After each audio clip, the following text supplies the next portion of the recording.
Peradaban kuno yang begitu megah dan jaya pernah ada di sebelah timur laut benua Afrika yang berpusat di daerah hilir Sungai Nil. Peradaban itu dikenal sebagai Kerajaan Mesir kuno. Mereka dipimpin oleh seorang Firaun, sebuah gelar yang disematkan kepada raja-raja Mesir kuno dari dinasti pertama, yaitu 3150 tahun sebelum Masehi, hingga penaklukan terhadap Mesir oleh Kekaisaran Romawi pada 30 tahun sebelum Masehi. Dalam sejarahnya, Firaun memiliki semua tanah di Mesir. Dia yang menentukan hukum, mengumpulkan pajak, dan membela Mesir dari penjajah sebagai panglima tentara. Mereka dipercaya menjaga tatanan kosmik, keseimbangan dan keadilan, dan salah satu bagiannya termasuk pergi berperang jika diperlukan demi membela negara atau menyerang bangsa lain. Ramses II adalah Firaun ketiga dari dinasti ke-19 di Mesir yang sering dianggap sebagai salah satu penguasa terbesar dan paling terkenal. Ia dikenal sebagai Ramses Agung. Para penerusnya dan orang-orang Mesir pada kemudian hari menyebutnya sebagai leluhur agung. Ramses dididik dan dilatih oleh ayahnya untuk menjadi pemimpin selanjutnya. Pada usia 14 tahun, ia diangkat menjadi pangeran pemangku raja oleh ayahnya Seti I. Kebanyakan ahli Mesir kuno saat ini meyakini bahwa dia naik tahta pada tanggal 31 Mei 1279 sebelum Masehi. Ramses menikah dengan istri pertamanya yang bernama Nefertari. Selama pernikahannya ini, Ramses memiliki 4 putra dan 2 putri.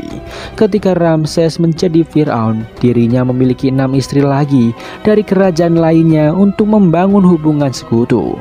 Bahkan dirinya memiliki begitu banyak selir.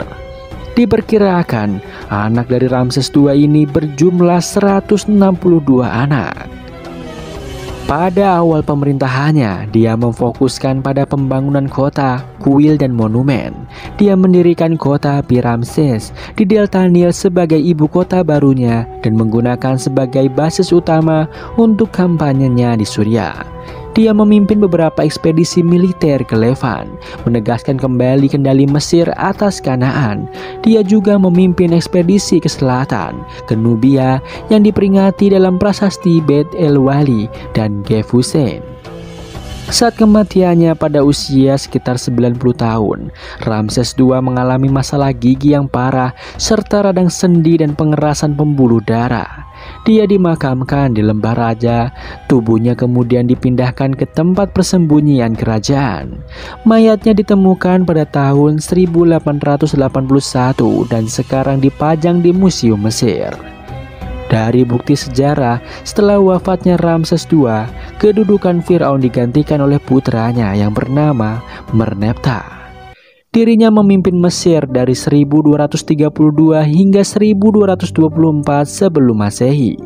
Merneptah dikenal sebagai pemimpin yang kejam.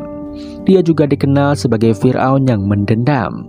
Dia disinyalir adalah Firaun yang menentang Nabi Musa dan tenggelam di Laut Merah. Firaun Merneptah ditemukan pada tahun 1898 Masehi di Lembah Para Raja, dan ilmuwan yang membuka kain Merneptah adalah Elliot Smith pada 8 Juli tahun 1907. Dalam bukunya The Royal Mummies yang terbit pada tahun 1912, Elliot menceritakan jika mumi Merneptah yang berumur 3000 tahun dalam keadaan baik, meski ada kerusakan di beberapa bagian. Pada tahun 1975, mumi Merneptah dibawa ke Perancis untuk diteliti. Penelitian itu dipimpin oleh Dr. Maurice Bussely. Dirinya merupakan pakar bedah yang begitu terkenal di Perancis. Mumi Merneptah diselidiki dengan metode radiografik, toraks, dan endoskopi sehingga mendapatkan rincian setiap bagian tubuh. Dari hasil penelitian terhadap jasad mumi Firaun itu, diketahui bahwa dalam tubuh mumi yang ditenggarai sebagai Firaun yang disebutkan dalam kitab-kitab suci mengandung bekas garam yang memenuhi sekujur tubuhnya, sehingga dia terawetkan lebih sempurna.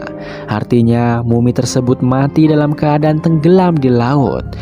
Menurut Maurice, dalam sebuah penelitian medis yang dilakukan dengan mengambil sampel organ dari mumi Merneptah melalui bantuan temannya dan pemeriksaan yang detail dengan mikroskop, bagian organ kecil itu masih terpelihara secara sempurna. Dr. Maurice menceritakan bagaimana ia dan timnya telah melakukan banyak penelitian, di antaranya untuk mengetahui sebab kematian Firaun Ramses II dan anaknya Merneptah. Pada tahun 1976, setelah melakukan autopsi dan penelitian secara menyeluruh terhadap mumi Ramses II dan mumi Merneptah, Dr. Maurice menemukan fakta jika Ramses II memang meninggal karena faktor usia, namun putranya yaitu Merneptah memiliki kandungan garam yang tinggi di dalam tubuhnya. Selain itu, Dr. Maurice menjelaskan jika Merneptah mati karena trauma berskala besar. Hal ini nampak dari jejak guncangan keras yang ada di bagian belakang perut, dada, dan tengkorak kepala. Hal ini memiliki tanda jika Merneptah mati secara mendadak. Maurice Buscelli dalam bukunya Bible, Quran, dan Sains Modern, ia menjelaskan bagaimana Al-Quran ternyata sangat detail dalam menjelaskan tentang alam semesta, bahkan tentang peristiwa kematian Fir'aun yang mengejar Nabi Musa, dan bagaimana Fir'aun terawetkan hingga saat ini. Penelitian Maurice serupa dengan kisah kaum Bani Israel yang diselamatkan oleh Allah dari kejaran Fir'aun dan pasukannya. Kami jadikan Bani Israel bisa melintasi laut itu. Lalu Fir'aun dan bala tentaranya mengikuti mereka untuk menganiaya dan menindas mereka. Hingga ketika Fir'aun hampir mati tenggelam, dia berkata, "Aku percaya bahwa tidak ada Tuhan selain Tuhan yang telah dipercayai oleh Bani Israel, dan aku termasuk orang-orang Muslim yang berserah diri kepadanya." Mendengar pernyataan Fir'aun bahwa dia beriman dan menyerahkan diri ketika ajal akan menghampirinya, Allah lalu menjawab dalam ayat ini dengan pernyataan keras, "Mengapa baru sekarang kamu beriman? Padahal sesungguhnya engkau telah durhaka sejak dahulu, ketika Nabi Musa mengajakmu beriman kepada Allah dan engkau termasuk orang yang berbuat kerusakan di muka bumi dengan kezaliman dan kekufuran, bahkan mengaku sebagai Tuhan. Pada hari ini kami selamatkan jasadmu agar kamu menjadi pelajaran bagi orang-orang yang datang setelah dirimu. Sesungguhnya kebanyakan manusia benar-benar lengah, tidak mengindahkan tanda-tanda kekuasaan kami."